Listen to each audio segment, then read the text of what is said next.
suis Étienne Baer. Je suis là en tant que dirigeant de Manageris, qui est une société que j'ai fondée il y a une vingtaine d'années. Et notre métier, c'est tout ce qui est développement des managers et dirigeants. Le point de départ, c'est que, en fait, on était assez frustrés avec les solutions qu'on rencontre de e-learning sur le marché. Qui justement, ces solutions de e-learning sont assez héritées de la logique où tu fais de la formation d'un côté et après tu travailles, mais c'est assez déconnecté. Et donc, on ressentait vraiment le besoin d'arriver à proposer du e-learning, donc de la formation à distance, mais qui joue beaucoup sur cet apprentissage en situation de travail. Donc, on est arrivé à la question de comment proposer une plateforme un peu générique qui va pouvoir être multi-client, qu'on va pouvoir paramétrer, sachant qu'on avait beaucoup d'exigences pour cette plateforme. Les exigences étaient surtout en termes de simplicité pour l'utilisateur, de qualité de l'expérience utilisateur, qui est assez mauvaise en règle générale dans tout l'univers du e-learning. On voulait absolument quelque chose d'extrêmement fluide. En même temps, il fallait aussi qu'on s'occupe des normes statistiques extrêmement importantes dans ce domaine-là. On avait besoin de permettre à nos clients d'avoir une interface de back-office qui soit simple, un aspect de gestion éditoriale très fine aussi, parce que contrairement à une plateforme de e-learning, on a des gros modules de e-learning, on en ajoute on en enlève un. Nous, c'est des parcours qu'à chaque fois on crée complètement sur mesure pour chaque client. On a commencé à faire un début de cahier des charges et on s'est dit, il n'y a pas beaucoup d'entreprises qui sont capables de nous proposer quelque chose comme ça. Et c'est à ce moment-là que je me suis dit, tiens, il se trouve que par des raisons personnelles, je connaissais quelqu'un chez Neoxia, j'en ai parlé à cet ami, et cet ami m'a dit, on peut peut-être faire quelque chose ensemble. On a pris connaissance de leur cahier des charges l'été dernier. Il y avait plusieurs choses qui, dans ce cahier des charges, il y avait bien sûr le produit qu'il fallait faire, mais aussi la façon dont ils voulaient que le projet se déroule, et aussi une porte ouverte pour amener des idées. Une des clés du fonctionnement qui était souhaité, et puis aussi de la façon dont on souhaitait travailler, c'était d'avoir un fonctionnement de type agile. Généralement, dans les projets informatiques, on a soit des projets, des contrats en régie, où à ce moment-là, on peut être dans un cadre agile, puisque le client paye pour ce qui est développé au final, pour le temps passé en développement. Le problème, c'est que dans ces cas-là, c'est le client qui supporte le risque. Par exemple, s'il y a un problème technique qui survient, c'est le client qui devra payer le surcoût. Or, comme bien souvent les clients font appel à des prestataires parce qu'ils ne maîtrisent pas les risques au départ, ils préfèrent être rassurés. Deuxième option, c'est un contrat au forfait, qui fait cette fois reporter le risque sur le prestataire, mais cette fois on ne peut pas se permettre d'être agile, puisque le cadre est figé.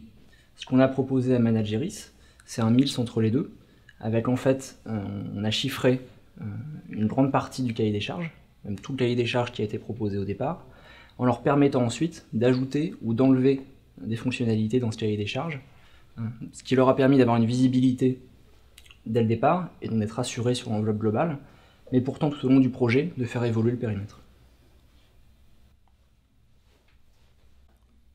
C'était la porte d'entrée unique pour toutes les parties prenantes du projet, pouvoir préparer les futurs développements et réaliser la recette en continu du projet. Sur cette plateforme était placé dès le départ l'ensemble du périmètre fonctionnel, découpé en user stories. C'était ensuite au client de déplacer par lot ces fonctionnalités dans ce qui était planifié pour le développement, au développeur ensuite de réaliser ces fonctionnalités. Et la recette pouvait être ainsi réalisée en continu par Manageris. C'est vraiment un outil qui est vraiment appréciable en termes de gestion de projet, de suivi de projet, de pouvoir voir 24 heures sur 24, 7 jours sur 7, même le dimanche sur son iPhone, de voir que voilà, tout est en cours d'avancement, de voir, on n'a pas à attendre la fin d'un rush pour tout vérifier d'un coup. Il y a des petites itérations, des petites stories qui vont se faire au fur et à mesure du temps. Grâce à ces outils-là, on va pouvoir voir que tel élément a été fait. Donc nous, on va pouvoir le travailler, on va pouvoir relever, faire des petits commentaires qui seront repris. Et avec toute cette batterie d'outils-là, on peut vraiment travailler de façon rapide et efficace. Et on peut vraiment s'entendre sur le besoin. On part sur un dialogue qui est vraiment de proximité avec les personnes avec qui on va travailler.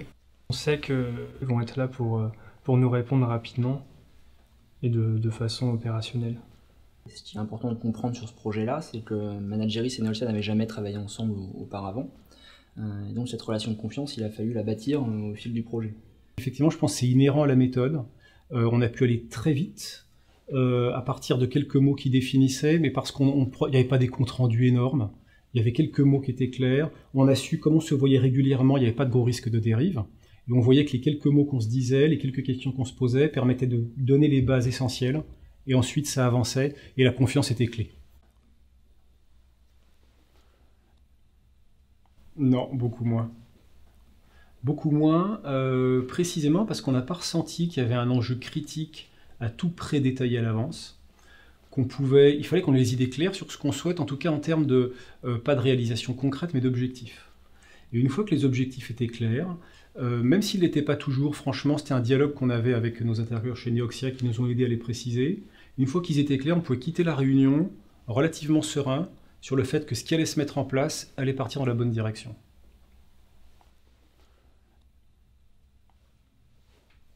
Le fait de pouvoir changer en cours de projet est tout sauf déroutant en réalité, dans la mesure où il y a des outils qui sont extrêmement clairs, qui fait qu'on voit très très bien où on voit ce qui a été décidé, on voit ce qui a été fait.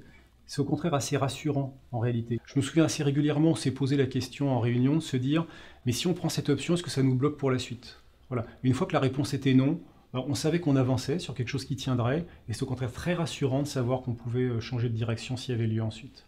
Ça n'a pas été déroutant pour nous parce que on avait prévu un cadre, on avait un backlog qu'on avait initialisé, donc on avait globalement une enveloppe, et le fait que Manageris puisse changer, retirer une histoire, en rajouter une autre, ça ne changeait pas radicalement ce qu'on devait faire.